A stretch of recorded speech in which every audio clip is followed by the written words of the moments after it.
Everyone, welcome back to our channel. In today's video, you are going to see on Instagram how to see private account photos.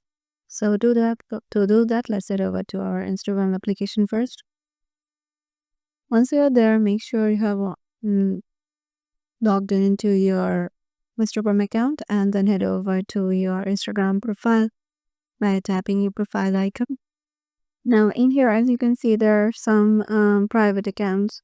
So let me head over to a private account. Let's head over to this one.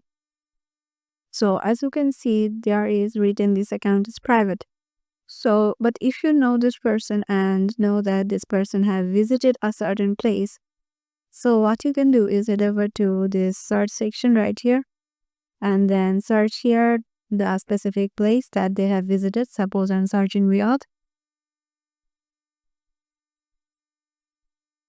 So once I search for it, as you can see, people have tagged this place in their post and now we can just see their post just right here. So it means, so if someone's posts a picture or anything with by tagging a specific place, we just need to search that place and we will find that post.